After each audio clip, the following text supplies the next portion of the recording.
না, শত্রু আইডেন্টিফাইড না, we are open, we are looking for শত্রু। হঠাৎ আলোচনায় সাবেক স্বরাষ্ট্র প্রতিমন্ত্রী লুৎফুজ্জামান বাবর, যিনি বিএনপির একজন এমপি ও প্রাক্তন স্বরাষ্ট্র প্রতিমন্ত্রী ছিলেন, যার কার্যকলাপ আজও অনেকের মনে গভীরভাবে গেঁথে রয়েছে। যার বিরুদ্ধে সবচেয়ে বড় অভিযোগ হল ভারতের 7 সিস্টার্স নামে পরিচিত 7টি রাজ্যে বিদ্রোহী দল গঠন করে ভারতকে অস্থিতিশীল করার প্রচেষ্টা। এমনকি চীন ও পাকিস্তানও মিলে ভারতে যতটা ক্ষতি করতে পারেনি, তিনি একাই তার চেয়ে বেশি ক্ষতি করার চেষ্টা করেছিলেন। এক সময়ের দুর্দণ্ড প্রতাপশালী স্বরাষ্ট্র প্রতিমন্ত্রী লুৎফুজ্জামান বাবর 15 বছর ধরে কারাগারে। তাকে সর্বশেষ জনসমক্ষে দেখা গেছে 2021 সালের অক্টোবরে দুদকের একটি মামলায় আদালতে হাজিরা দেওয়ার সময়। এখন তিনি কেরানীগঞ্জে ঢাকা কেন্দ্রীয় কারাগারে তার ফাঁসির রায়ের চূড়ান্ত নিষ্পত্তির প্রহর গুনছেন। অন্তর্বর্তী সরকারের শপথের 2 দিন আগে ভারতীয় সংবাদ মাধ্যম এনডিটিভিকে দিয়ে এক সাক্ষাৎকারে নোবেল বিজয়ী অর্থনীতিবিদ ডক্টর মোহাম্মদ ইউনুস বলেন, ছাত্র আন্দোলনের কারণে বাংলাদেশে অস্থিরতা চলমান অবস্থা নিয়ন্ত্রণ না করা গেলে তা প্রতিবেশী মিয়ানমার সহ ভারতের 7 সিস্টার্সে ছড়িয়ে পড়তে পারে। তার এই বক্তব্যের পরেই হঠাৎ করেই সামাজিক যোগাযোগ মাধ্যমে লুৎফুজ্জামান বাবরকে নিয়ে আলোচনা শুরু হয়েছে। ডক্টর ইউনুস যে 7 সিস্টার্সের কথা বললেন, সেটা আসলে কি? কেনই বা বাংলাদেশে অস্থিরতা তৈরি হলে 7 সিস্টার্সে তার প্রভাব পড়বে? ভারতের অরুণাচল প্রদেশ, আসাম, ত্রিপুরা, নাগাল্যান্ড, মণিপুর, মিজোরাম ও মেঘালয়, এই 7 রাজ্যকে একত্রে 7 সিস্টার্স বলে। অনেকেই মনে করেন লুৎফুজ্জামান বাবর ভারত সরকারের কাছে একটা আতঙ্কের নাম। লুৎফুজ্জামান বাবর 7 সিস্টারে বিদ্রোহী দল বানিয়ে দিয়ে ভারতে অস্থিতিশীল করে দিয়েছিলেন। চীন, পাকিস্তান মিলে ভারতকে যতটুকু ক্ষতি করতে পারেনি, তার চেয়ে বেশি লুৎফুজ্জামান বাবর করতে পেরেছেন। 2004 সালে তিনি 10 ট্রাক ভর্তি অস্ত্র, গোলাবারুদ, রকেটের লঞ্চার নিয়ে ভারতে পাঠাতে চেয়েছিলেন। তখন তারা নিজেদের দেশে গৃহযুদ্ধে অবতীর্ণ ছিল।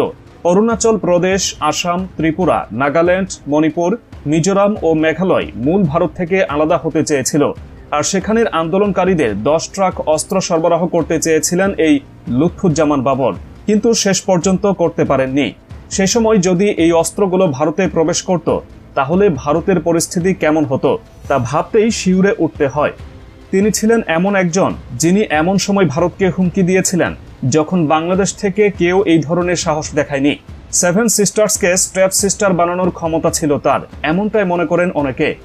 10 ট্রাক অস্ত্র মামলাটি হয়তো অনেকেই ভুলে গেছেন, কিন্তু সেই সময় উদ্ধারকৃত অস্ত্রের আনুমানিক মূল্য ছিল 27,000 কোটি টাকা। অনেকেই মনে করেন যে সময় তিনি স্বরাষ্ট্রমন্ত্রী ছিলেন এবং যদি সেই অস্ত্রগুলো ভারতে ঢুকত, আজকের ভারতের 7 সিস্টার্স হয়তো অক্ষত থাকতো না। ভারত তখন নিজেদের নিরাপত্তা নিয়ে এতটাই ব্যস্ত হয়ে পড়ত যে আমাদের দেশের অভ্যন্তরীণ বিষয়ে হস্তক্ষেপ করার সময়ই পেত না। ফলে হয়তো আমাদের দেশকেও 15 বছরের দুঃশাসন সহ্য করতে হতো না। তার সেই বিখ্যাত dialogue, we are looking for শত্রুজ, আজও অনেকে ভুলতে পারেনি। সাবেক প্রভাবশালী এই মন্ত্রী 1958 সালের 10 অক্টোবর জন্মগ্রহণ করেন। তার প্রাতিষ্ঠানিক শিক্ষা এইচএসসি পর্যন্ত। 1991 সালে প্রথমবারের মতো নেত্রকোনা থেকে সংসদ সদস্য নির্বাচিত হন বাবর। এরপর 1996 সালের 15 ফেব্রুয়ারির বিতর্কিত নির্বাচনেও তিনি সংসদ সদস্য নির্বাচিত হয়েছিলেন। সর্বশেষ 2001 সালে লুৎফুজ্জামান বাবর নেত্রকোনার একটি আসন থেকে সংসদ সদস্য নির্বাচিত হন। 2001 সালে বিএনপির নেতৃত্বাধীন জোট বাংলাদেশে সরকার গঠন করার পর যে কয়েকজন ব্যক্তি প্রবল ক্ষমতাবান হয়ে ওঠেন, তাদের মধ্যে লুৎফুজ্জামান বাবর ছিলেন অন্যতম। 2004 সালে ধরা পড়া 10 ট্রাক অস্ত্রের চালান মামলায় 3 অক্টোবর 2010 সালে 10 ট্রাক অস্ত্র মামলায় শ্যান অ্যারেস্ট দেখানো হয় বাবরকে। এই মামলায়ও তাকে মৃত্যুদণ্ড দেওয়া হয়। খালেদা জিয়ার সরকারের সময় প্রবল অস্বস্তি তৈরি করেছিল এই 10 ট্রাক সমপরিমাণ অস্ত্র উদ্ধারের বিষয়টি।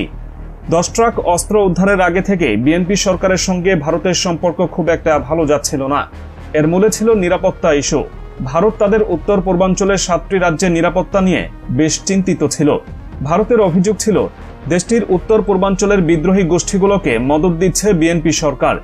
এমন অবস্থায় ওই 10 ট্রাক অস্ত্র ধরা পড়ে।